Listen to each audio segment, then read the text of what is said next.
Hello, EDUC3026 students. I'm Michael Kelly and I'm here with Dan Burke to talk about teaching students with autism spectrum disorder or ASD. This podcast will focus specifically on the cognitive capabilities of students with ASD as well as their literacy and numeracy characteristics. So first off, hey Dan. Hi Mike. Tell us a bit about who you are and what your role is. So I've been working for Aspect, Autism Spectrum Australia, as a special education teacher for the last 3 years. Before that, I was a teacher aide while I was getting my master's as a mature age student for 4 years. And I've been working in the field of disability for the better part of a decade. Yeah, wow. Okay. From this experience, what have you learned of the cognitive capabilities of students with ASD? And are they similar or do they vary greatly? So there is a bit of a saying around Aspect and autism in general. If you've met one student with autism, you've met one student with autism. The capabilities of each student are so varied. You could have one student that presents in one way and another student in the same class that presents in a completely different way. Yeah, okay. So I guess from that, it's important to look at them as individuals and assess their capabilities based on your assessment of them. Yeah, and individual planning is such an important part, not only for autism, but any sort of special education programming. You have to really meet the students on the level that they are at and pitch your content and your lessons to what they're able to achieve. Yeah, okay. So how do you, specifically, you've told us a little bit there, how do you cater for the differing capabilities in your classroom? So the biggest part for our differing capabilities is really splitting them into different learning groups in my setting, providing them a range of different types of activities. We have a lot of learners that are sensory based and need a much more tactile approach to learning, others that really have sensory experiences they want to avoid. So in planning our lessons, we have to be aware of the different sensory needs of our students, the different executive functioning needs of our students, and then of course all those wonderful social and behavioural intricacies that they come along with as well. Yeah. So what are some specific characteristics related to literacy and numeracy in particular that you notice in your students? Specifically for literacy and numeracy, anecdotally in my classes, I find my students are working at stage or just below stage level with numeracy. Numeracy seems to be a great strength for students on the spectrum, stereotypically, whereas literacy seems to be more of a deficit in an area where they need more support. So we do a lot of targeted interventions around literacy. We're currently running a multi-lit and initial lit program in our class designed to improve our literacy needs of our students. And then we really use mathematics and numeracy as a chance to celebrate those strengths and give them something to get excited about and confident with in their schooling. Okay, so in a mainstream setting, is this in other years as well that you've taught, or just specifically this class? Has that been a running theme? Anecdotally throughout all of my classes, that's generally been numeracy has been the stronger area for my students, and literacy has been an area where they need more support. But like I said, if you've met one student with autism, that may vary very differently for another class. Yeah. So in a mainstream setting, it'd be for us student teachers, it'd be about sort of catering to their needs specifically and mainly in literacy. That would be my, based on your individual assessment of them. In my experience, that's what I've seen, especially in some of the mainstream students with diagnoses of ASD that are struggling, is generally the literacy needs where they need that extra support. And that's generally where a lot of their NDIS funding will support extra supports in the classroom to come in and help them out for that. Oh, yeah. Okay. Yeah. Do you think that the literacy and numeracy characteristics of students in your class differ from a mainstream setting? Well, you've said that a little bit, have you? 100%. So they are a little bit. I have students in my class that are working at stage level for their numeracy goals and are working up to 2 or 3 years below on literacy. Yeah. And that's a pretty extreme example, but and especially as they get to those high years of primary schooling, it's really noticeable that mathematics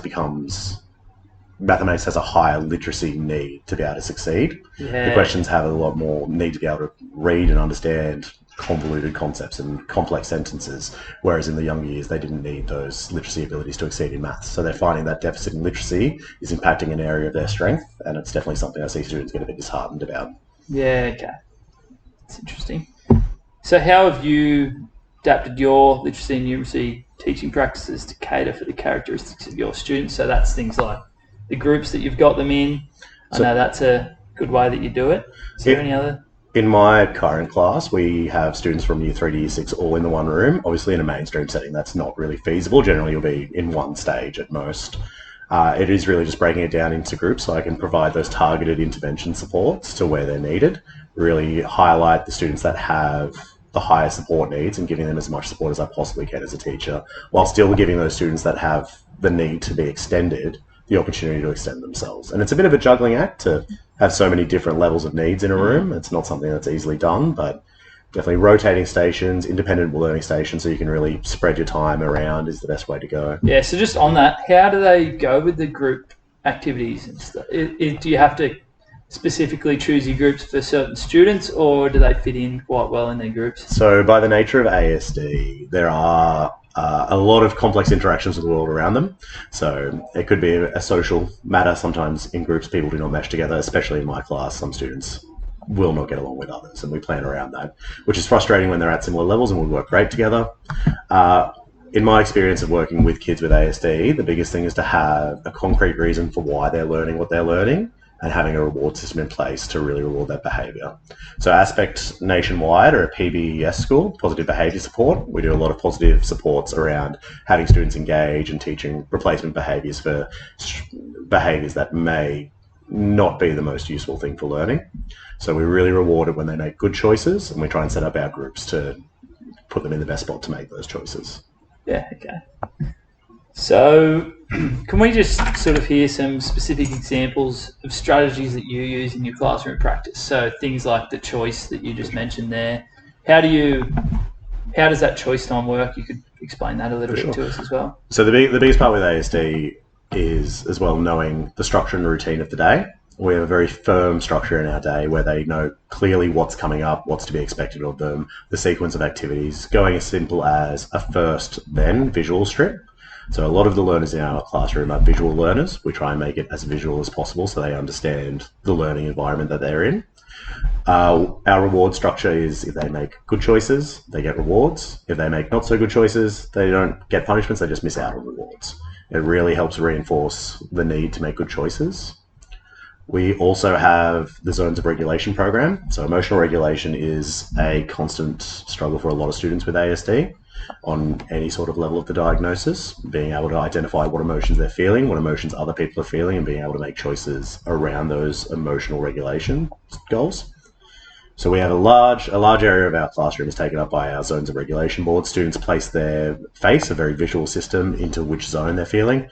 Blue for sad or tired, green for calm and okay, yellow for frustrated or excited or nervous or scared, and red zone for angry or frustrated or sensory meltdown. Once they visually move their face, they then visually make a choice as well on our choice board. And that's generally moving to another location and identifying a support that they need.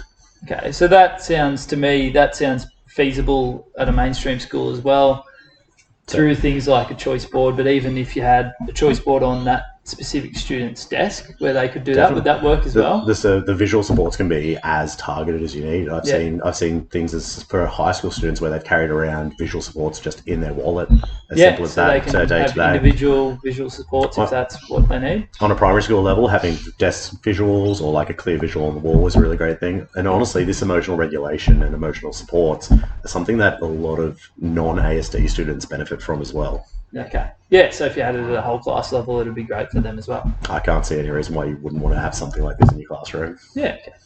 Is there any advice that you wish to give us aspiring teachers with regards to students with ASD? So if you had something to tell us. So students with ASD feel emotions slightly differently to neurotypical students. They can feel them in more subdued ways, or in my experience, I've seen students with ASD feeling emotions in a very strong way and not able to harness that.